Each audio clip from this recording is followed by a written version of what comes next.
Namaste. Good morning, good evening.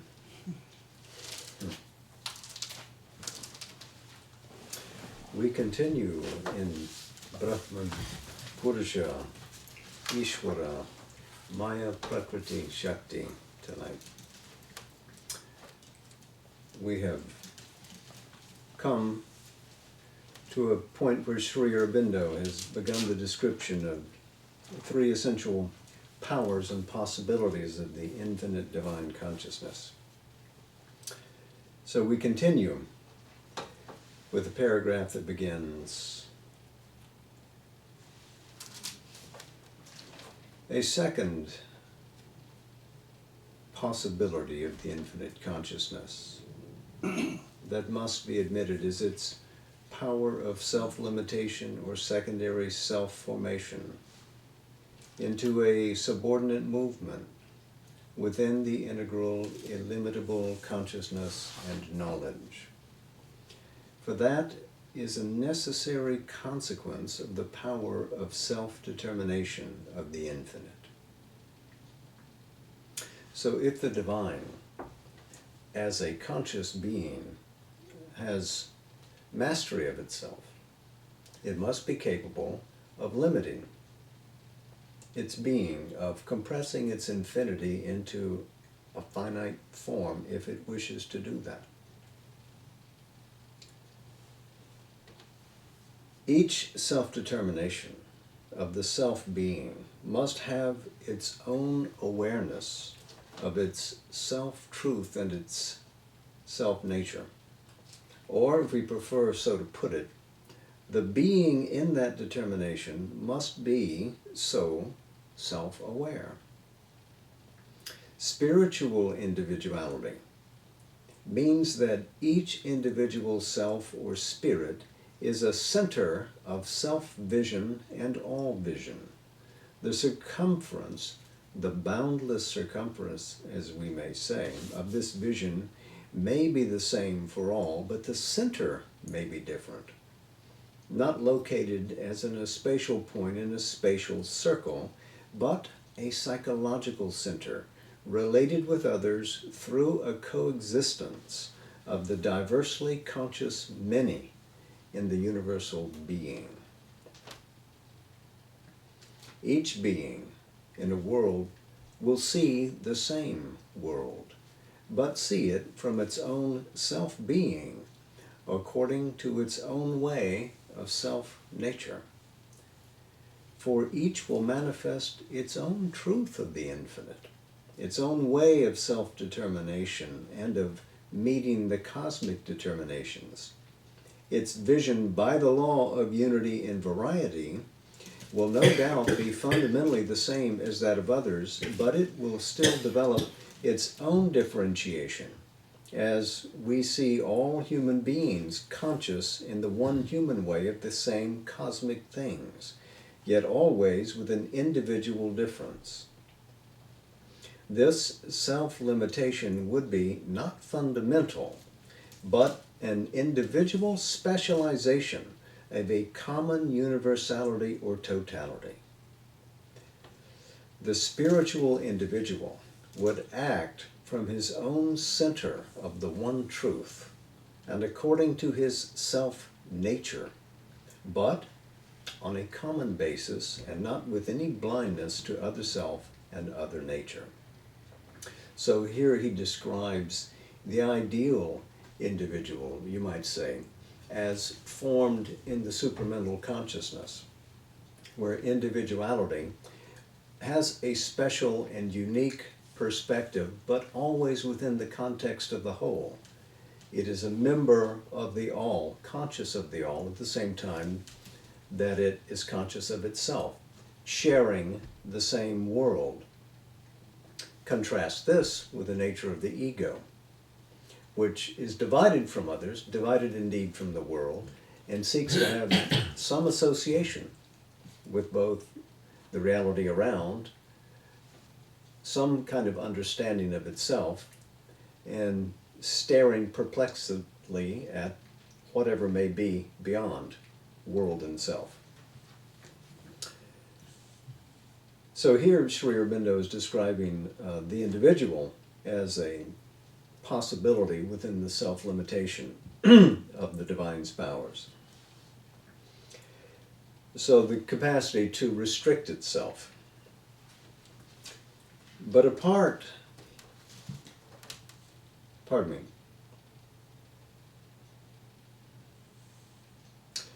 it would be consciousness limiting its action with full knowledge, not a movement of ignorance.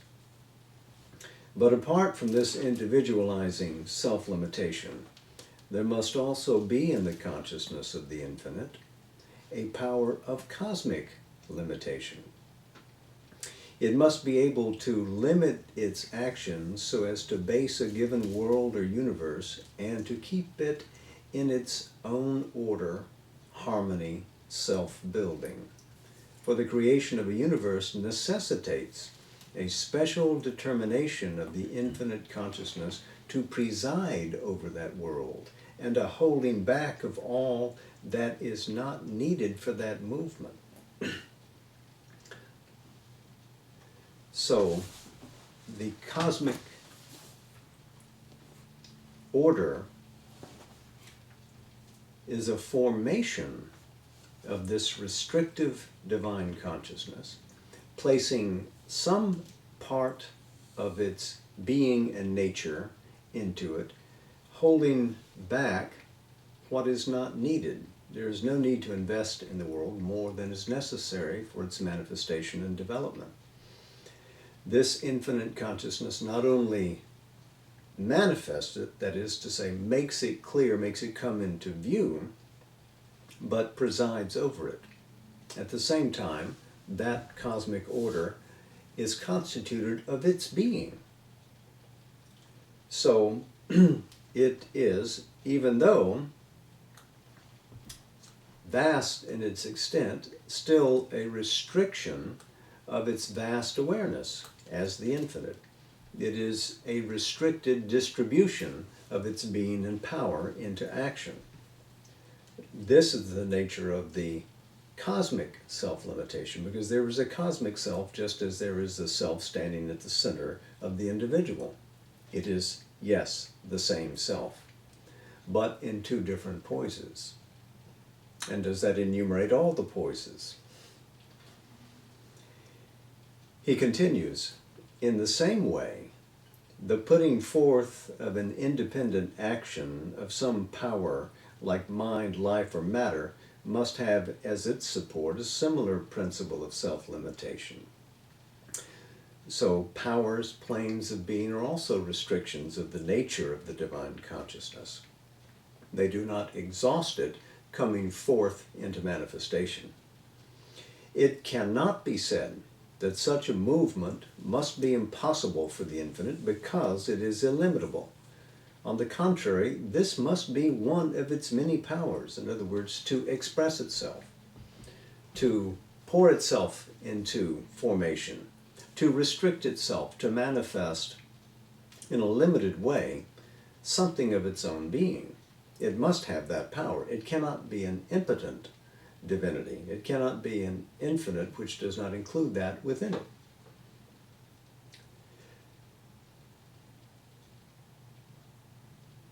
For its powers, too, are illimitable.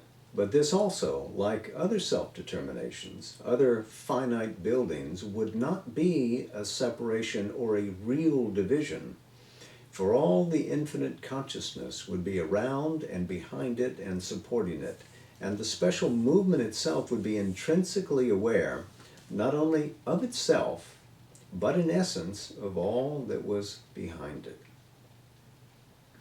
So this idea that it can enter into manifestation, even as an infinite, is contra Advaita, but perfectly within the realm of a dynamic divine. This would be so inevitably in the integral consciousness of the infinite. But we can suppose also that an intrinsic, though not an active awareness of this kind, demarcating itself, yet indivisible, might be there too in the total self-consciousness of the movement of the finite. Intrinsic is a word that means inward or genuine, following an inner law. So this is the nature of the divine consciousness. As it expresses itself from within itself, nothing imposes itself upon the divine from outside. There is no outside. There is only the divine consciousness. And when it wills to move, a manifestation occurs.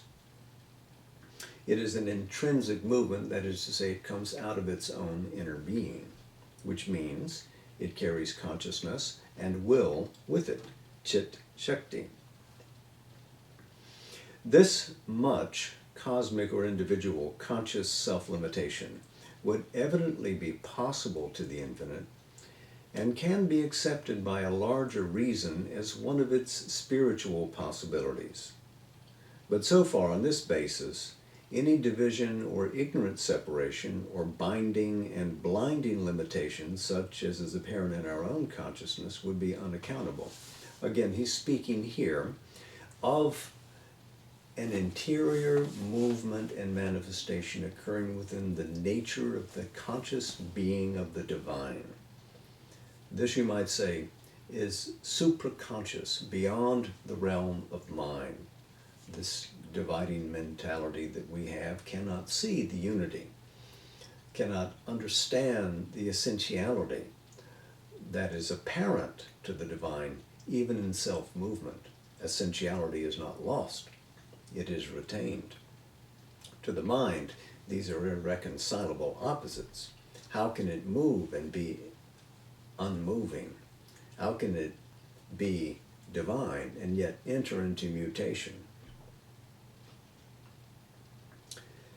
So we've seen then this idea of a power of self-limitation, and now we move on to the third. But a third power or possibility of the infinite consciousness can be admitted. Its power of self-absorption, of plunging into itself, into a state in which self-awareness exists, but not as knowledge, and not as all knowledge. The all would then be involved in pure self-awareness, and knowledge and the inner consciousness itself would be lost in pure being. There can be no knowledge if there is no other to know. If the divine does not decide to distribute its oneness into the many, then knowledge cannot arise, even because if there is an extension of self into seemingly other self, it is still the same self, and yet it becomes, as it were, an object which one can know. And then to connect the two, of course, there is knowledge. The knower, the knowledge, the known. In the dynamics of the divine self, this is an undivided reality.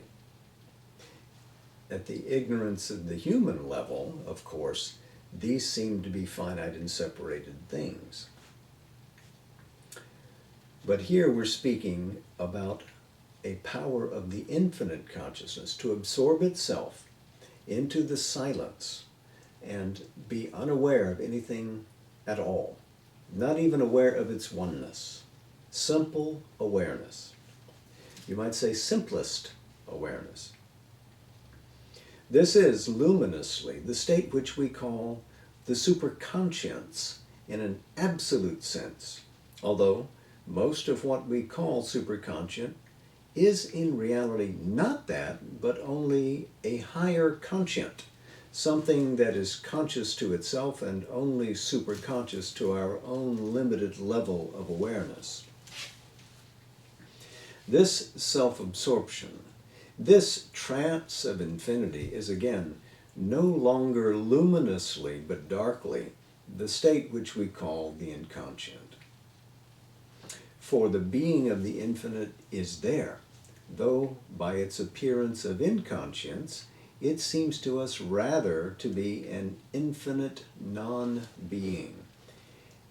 A self-oblivious, intrinsic consciousness and force are there in that apparent non-being, For by the energy of the inconscient, an ordered world is created all around us. It is created in a trance of self-absorption, the force acting automatically and with an apparent blindness as in a trance, but still with the inevitability and power of truth of the infinite. And here Sri Aurobindo offers an answer to the cosmic riddle. How can a universe begin? How does it come out of this chaos? Because this power of inconscience is the self-absorbed divine. It has seemingly lapsed into that, but contains all consciousness within it. All the regnant power of the infinite resides there. And as it begins to throw out the world, you can see the order that it creates, even though it is unaware of itself. It is a sign, a symbol, a signature of the divine, which seems to be absent, but is really present. If we take a step further and admit that a special or a restricted and partial action of self-absorption is possible to the infinite, an action not always of its infinity concentrated limitlessly in itself, but confined to a special status or to an individual or cosmic self-determination, we have then the explanation of the concentrated condition or status by which it becomes aware separately of one aspect of its being.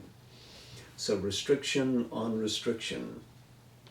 So the partial action of self-absorption can make us aware, or make being aware of only one aspect of itself, if it so chooses.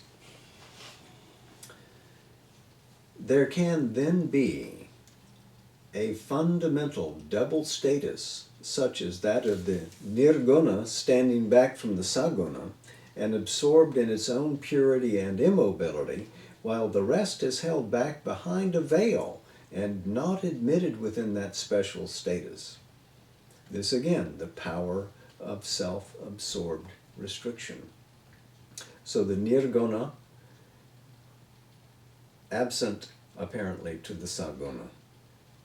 In reality, they are the same thing, but they seem to stand as opposite poles. Now remember that all of this is structured within the larger integral divine reality. Nirguna does not hie away into an unattainable void description of being, whatever that might be, beyond mind's capacity to utter it. And saguna is not restricted really to the terms of expression that mind uses to paint a picture of it, Sat-Chit Ananda.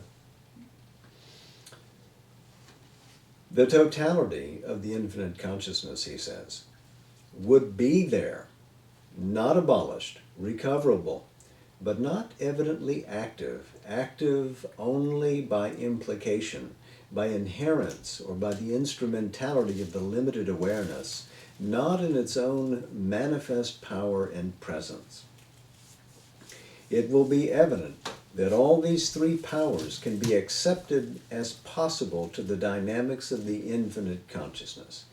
And it is by considering the many ways in which they can work that we may get a clue to the operations of Maya. So the powers of the self, self-formation, self-limitation, self-absorption.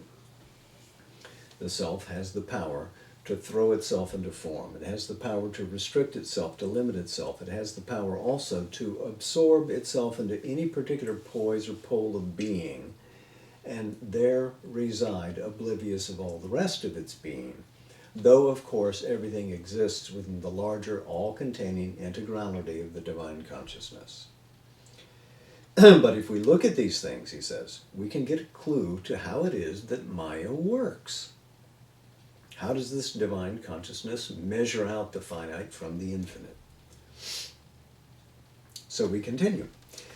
This throws light, incidentally, on the opposition made by our minds between pure consciousness, pure existence, pure bliss, and the abundant activity, the manifold application, the endless vicissitudes of being, consciousness, and delight of being that take place in the universe. So, Satchit Ananda, beyond in its transcendence, how do we reconcile that with the same play of that being, consciousness, and delight here in the mobile universe? He says, in the state of pure consciousness and pure being, we are aware of that only, simple, immutable, self-existent, without form or object, and we feel that to be alone, true, and real. In the other, or dynamic state, we feel its dynamism to be perfectly true and natural, and are even capable of thinking that no such experience as that of pure consciousness is possible. So, if we reside at one pole, the other looks unreal to us. Yet it is now evident that to the infinite consciousness, both the static and the dynamic are possible. These are two of its statuses, and both can be present simultaneously in the universal awareness, the one witnessing the other and supporting it, or not looking at it, and yet automatically supporting it. Or the silence and status may be there, penetrating the activity or throwing it up like an ocean immobile below, throwing up a mobility of waves on its surface. This is also the reason why it is possible for us in certain conditions of our being to be aware of several different states of consciousness at the same time. Because the divine being has stationed itself deliberately at all of these statuses, has invested itself in all of these postures or asanas of being, if you will. And now he goes into the description of a number of states of being which are involved in yogic experience, discoverable to us. There is a state of being experienced in yoga in which we become a double consciousness, one on the surface, small, active, ignorant, swayed by thoughts and feelings, grief and joy and all kinds of reactions, the other within, calm, vast, equal, observing the surface being with an immovable detachment or indulgence, or it may be acting upon its agitation to quiet, enlarge, transform it. So too, we can rise to a consciousness above and observe the various parts of our being, inner and outer, mental, vital, and physical, and the subconscious below all, and act upon one or other or the whole from that higher status. It is possible also to go down from that height or from any height into any of these lower states and take its limited light or its obscurity as our place of working, while the rest that we are is either temporarily put away or put behind, or else kept as a field of reference from which we can get support, sanction, or light, and influence, or as a status into which we can ascend or recede, and from it observe the inferior movements. Or we can plunge into trance, get within ourselves, and be conscious there while all outward things are excluded. Or we can go beyond even this inner awareness and lose ourselves in some deeper other consciousness or some high superconscience. There is also a pervading equal consciousness into which we can enter and see all ourselves with one enveloping glance, or omnipresent awareness, one and indivisible. So he's described a number of states of conscious being. The first, Purusha, watching, examining Prakriti, distinct but witnessing. A second, where one is seated above, Udasinata, and can look down upon the whole of the nature below. A third in which there is a yogic descent possible. And this, by the way, is spoken about all throughout the annals of yoga, from the Mahabharata through the Kashmir Shaivism texts, as well as in modern experience with great beings like Sri Ramakrishna, whereby one can descend to any level, position yourself there as yogin or yogini, and take up an active, dynamic life there, absorb oneself, move into oblivion, recover oneself, regain one's liberation, ascend again back to the poise from which one came. There's also the possibility, he says, of an inner absorption of being, of moving inside and living either within the subliminal being, he doesn't name it here, but that's what he's talking about, or something deeper. One can move into a deeper samadhi and a tranced absorption in which all is expunged. One can, opposite that, pervade and move universally in awareness through all these various realms of being at one and the same time, master them with a glance.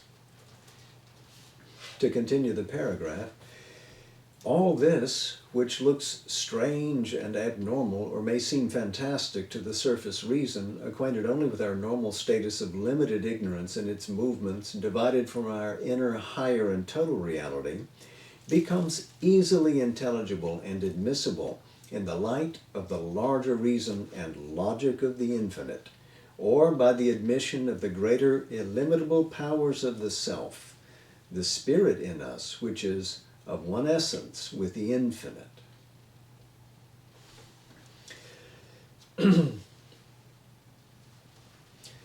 Brahman, the reality, is the self-existent absolute, and Maya is the consciousness and force of this self-existence.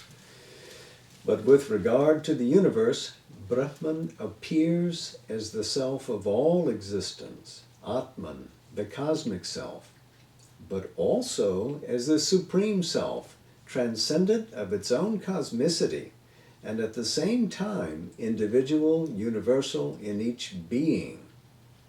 Maya can then be seen as the self-power, Atma Shakti, of the Atman. This is a powerful sentence because in this sentence, Sri Aurobindo brings all of the true Vedanta into the scope of a single expression. Brahman is real. It is the divine reality. It is Sat, the self-existence. It is an absolute. It is positive being. But also, it is the Chit Shakti, the consciousness and force of that Sat. Sat, Chit, Ananda, remember? This is Sat and Chit. But the self is Brahman as it experiences itself, supporting all, standing at the center of all, an immanent reality to all things. And yet, it is not simply that ground of supporting immanence. It is also transcendent as master of the universe, as the supreme self, who exceeds the cosmic formula, goes beyond the universe, in other words. And then one has to see that it stands as that supreme self in the individual, in the universal, or in the individual universalized, or as the universe individualized in its own person, you see. And so, it is that power of the divine. It is Atma Shakti. That means that we inhere in that reality and share as portions or aspects that same great reality of self. It is true that when we first become aware of this aspect, it is usually in a silence of the whole being, or at the least in a silence within which draws back or stands away from the surface action. This self is then felt as a status in silence, an immobile, immutable being, self-existent, pervading the whole universe, omnipresent in all, but not dynamic or active, aloof from the ever-mobile energy of Maya. So this is a first and primary yogic experience, and in fact it is his own experience. But you can see by the very fact that Sri Aurobindo is writing this, and writing it from a greater experience, that one can move beyond this first experience of the silent self. If I may mention something, the music that we heard tonight was recorded on this date, the 10th of January in 1963 by the mother. I think that it was either in late December or in January of 1908 that, I think it was early January 1908, that Sri Aurobindo had his liberating experience in Baroda, in which he realized in 3 days the perfectly silent mind, what he called Brahmic Nirvana, which is being described in this passage here. So, 108 years ago. There's a magic in that number.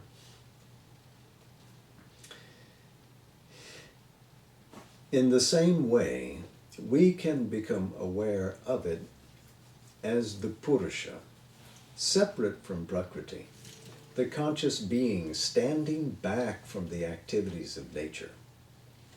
But this is an exclusive concentration which limits itself to a spiritual status and puts away from it all activity in order to realize the freedom of Brahman, the self-existent reality, from all limitation by its own action and manifestation.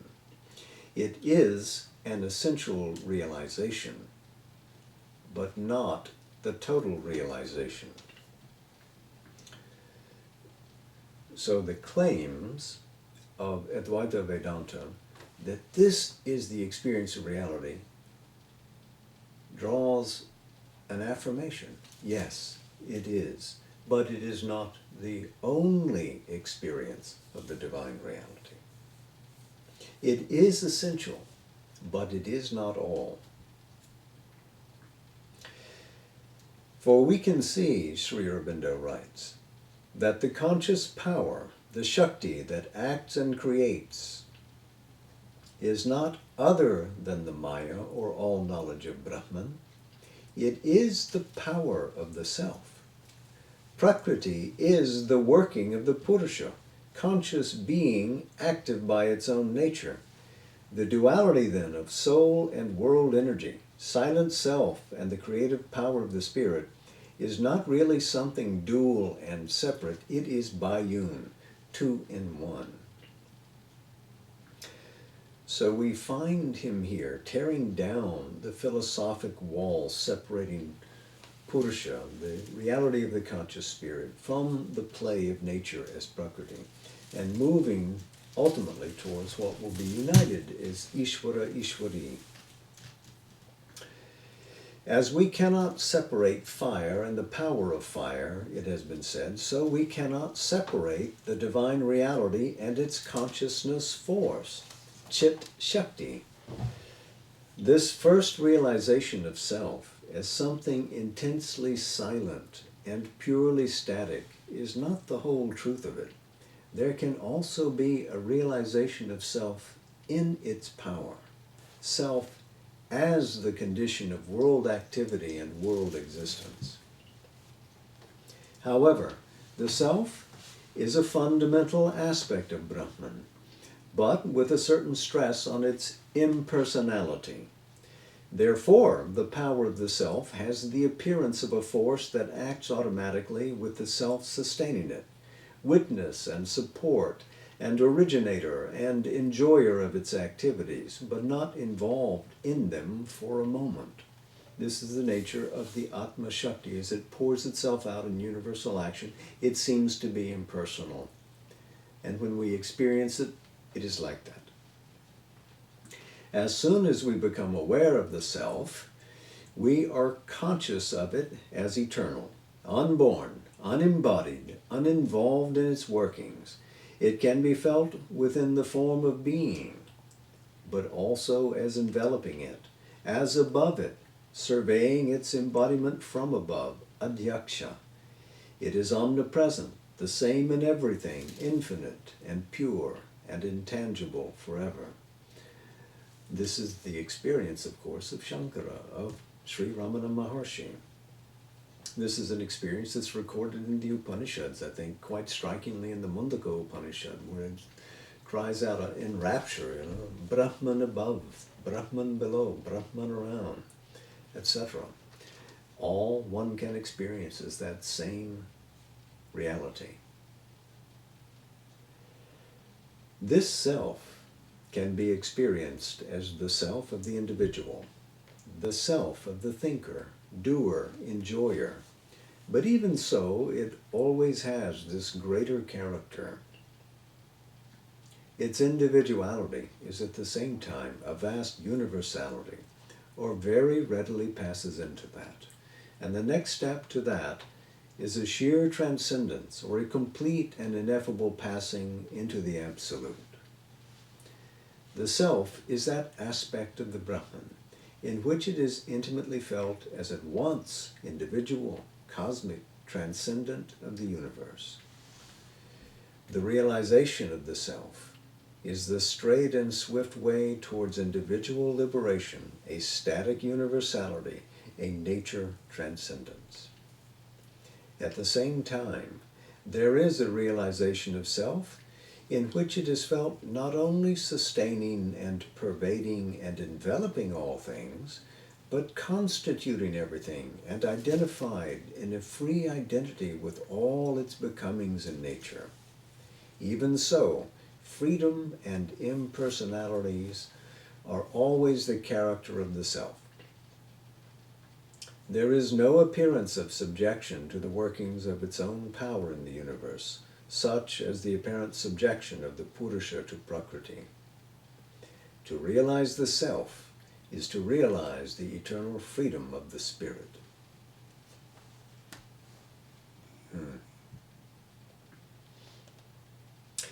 I think we can put our bookmarks here. We'll rest with this for the evening and we'll come back to the chapter next week and move to a passage in Savitri, which echoes some of what Sri Aurobindo has written here in The Life Divine.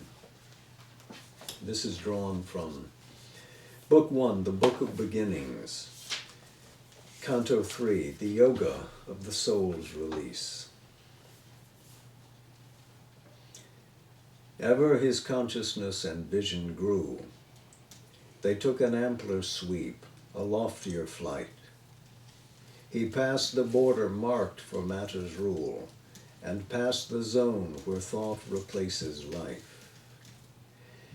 Out of this world of signs suddenly he came, into a silent self where world was not, and looked beyond into a nameless vast.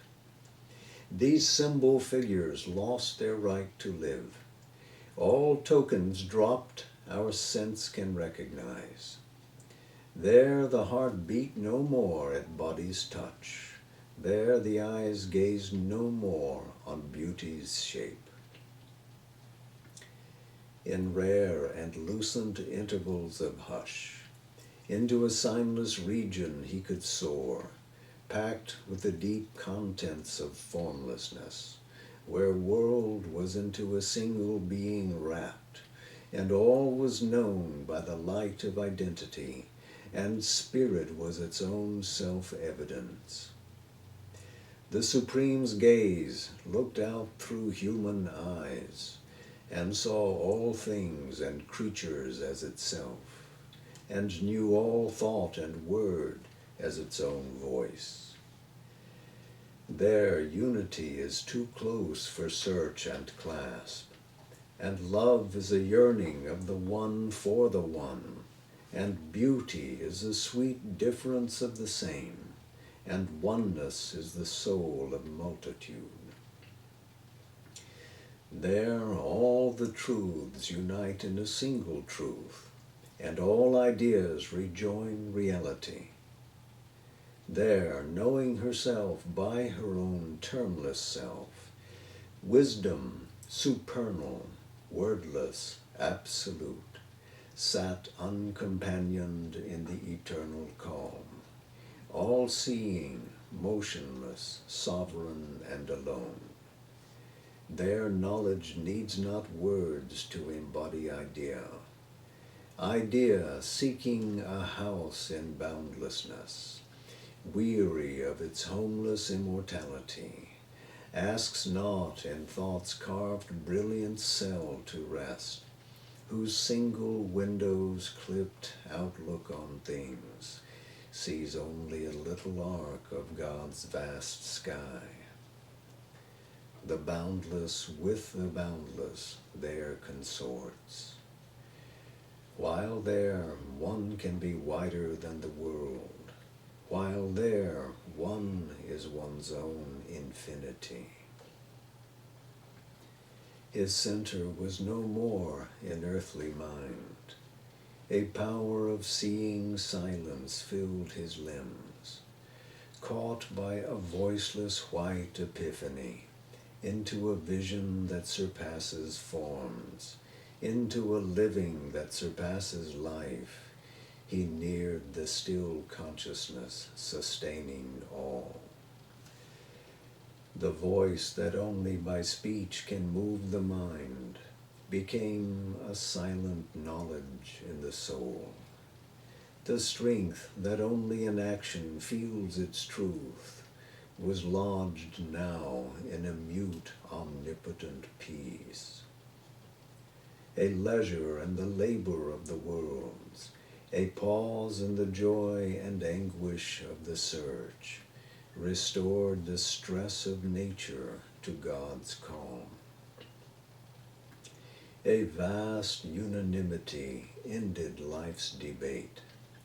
The war of thoughts that fathers the universe, the clash of forces struggling to prevail, in the tremendous shock that lights a star, as in the building of a grain of dust, the grooves that turn their dumb ellipse in space, plowed by the seeking of the world's desire, the long regurgitations of time's flood, the torment edging the dire force of lust that wakes kinetic in earth's dullard slime and carves a personality out of mud, the sorrow by which nature's hunger is fed, the estrus which creates with fire of pain, the fate that punishes virtue with defeat, the tragedy that destroys long happiness, the weeping of love,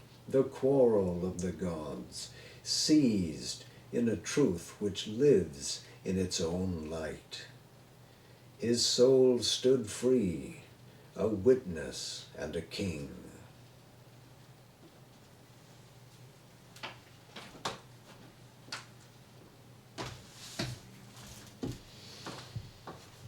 So, namaste.